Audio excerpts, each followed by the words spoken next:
അപ്പോൾ നമ്മളിന്ന് തയ്യാറാക്കാൻ പോകുന്നത് ക്യാബേജ് തോരനാണ്. അതിലേക്ക് നമ്മൾ കുറച്ച് ക്യാബേജ് അരിഞ്ഞെടുത്തിട്ടുണ്ട്, കുറച്ച് ചുമന്നുള്ളി, 4-5 ചുവന്ന വെളുത്തുള്ളി, 4-5 പച്ചമുളക്, കുറച്ച് വേപ്പില, ഇത്തിരി ജീരകം, കുറച്ച് തേങ്ങയും എടുത്തിട്ടുണ്ട്. ഇനി അതിലേക്ക് ഇത് നമുക്ക് പച്ചമുളകും ഉള്ളിയും എല്ലാം കൂടി മിക്സിയിലടിച്ചെടുക്കാം.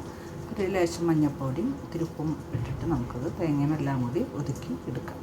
ഇത് നന്നായിട്ട് ഒതുക്കിയെടുത്തിട്ടുണ്ട്. ഇത് നമുക്ക് ക്യാബേജിലേക്ക് ഇട്ട് നന്നായിട്ട് കുഴച്ചെടുക്കാം.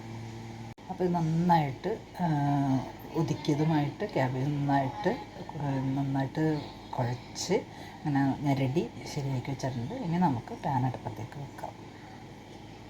അപ്പോൾ നമ്മളുടെ ചട്ടി ചൂടായിട്ടുണ്ട്. അതിലേക്ക് നമുക്ക് കുറച്ച് വെളിച്ചെണ്ണ ഒഴിച്ച് കൊടുക്കാം. വെളിച്ചെണ്ണ ചൂടായിട്ടുണ്ട്. അപ്പോൾ നമുക്ക് അതിലേക്ക് കുറച്ച് കടുക് ഇട്ട് കൊടുക്കാം. നമ്മളുടെ കടുക് കൂട്ടി വന്നിട്ടുണ്ട്. അതിലേക്ക് നമുക്ക് കുറച്ച് വേപ്പില റെഡിയാക്കി വെച്ചിട്ടുള്ള ക്യാബേജ് അതിനകത്തേക്ക് ഇട്ട് കൊടുക്കാം.